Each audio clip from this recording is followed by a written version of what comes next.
We are all taught lessons in life.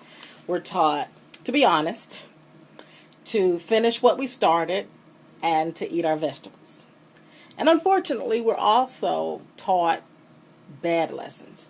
In my case, I was taught that not wearing the right labels would get you picked at. I was taught that I talk too much. I was told you've got a pretty face if you just lose weight. You're a really good student, but you have too many strong opinions. Don't be so opinionated.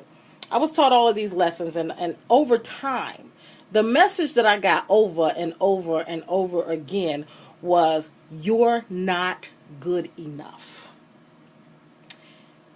I drank the message. I call it the elixir of not being good enough. I'm Jay Stone, and I am an emotional nudist. Thank you for having me at the Women's Wellness Conference, and I'm going to tell you a little bit more about my story. So after I drank this elixir, and I was thoroughly convinced in life that I was not good enough, I set out to prove that I was. That showed up in the way that I went after jobs. I had to have the best job, the highest paying job, make the most money. It set out in the type of relationships that I had. I dated men that told me that I wasn't good enough. Yet I stayed in the relationships to try to prove to them that I could be what they needed. All of this showed up in the way that I had very little to no concern for my own needs. I could be what my boss needed. I could be what my family needed. I could be what my boyfriend needed. I could be what everyone needed, but I couldn't be what I needed for me. And more importantly, I didn't feel that I had the right to ask for what I needed. I felt like if I gave enough, eventually they would give back. I felt like if I reassured enough, eventually they would reassure me. It never worked in that way. The only thing that I had accomplished was teaching them that I didn't matter to myself, so I didn't need to matter to them. I learned a very, very valuable lesson about 10 years ago.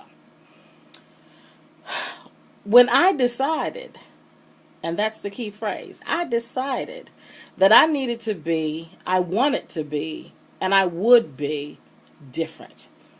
I needed different results from what I was giving.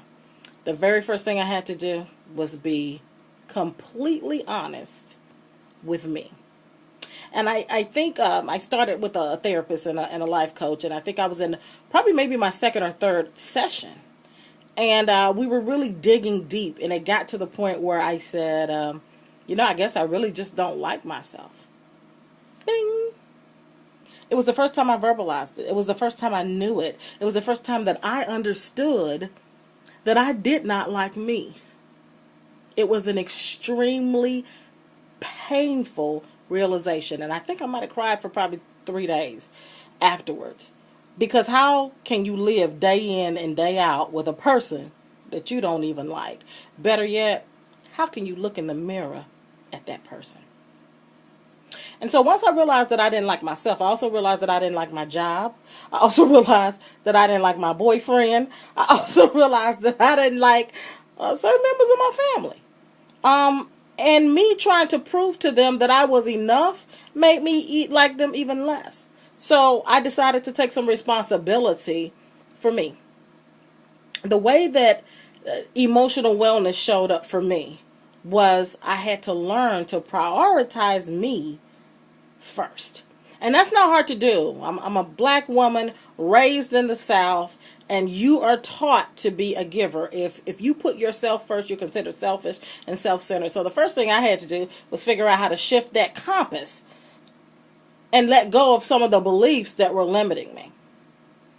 When I learned to put myself first, when I learned to prioritize me, when I learned to love me, every single thing in my world changed.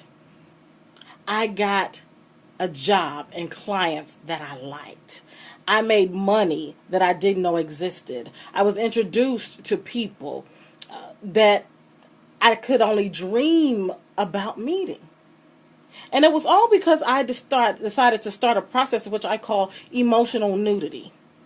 I peeled away all the layers. I peeled away everything that I had been programmed to think and believe about me and about life and about who I was supposed to be and how I was supposed to show up. And I stood there completely naked. And guess what? I had bumps and bruises and flaws, and it was all okay. I can remember not liking to look at myself in the mirror because I had some pimples, or because my makeup wasn't quite right, or maybe my haircut wasn't quite right, or maybe I just didn't like the fact that I had a double chin in the photograph. I can remember not liking to look at myself in the mirror. And I remember when I got to that ultimate place of acceptance, and I looked in the mirror and I was like, oh, well, that's Jay. Without judgments, without regrets, without beating myself up about what wasn't there. And then I learned to embrace what was there. And I learned to create spaces for myself where I was safe to be who I was. So, I invite you to follow me and join me on this journey to a lifestyle of emotional nudity. Click the link below this video, and I look forward to seeing you in the future, living well, totally, completely as an emotional nudist. Again, I'm Jay Stone, and it's been my pleasure to share my story with you.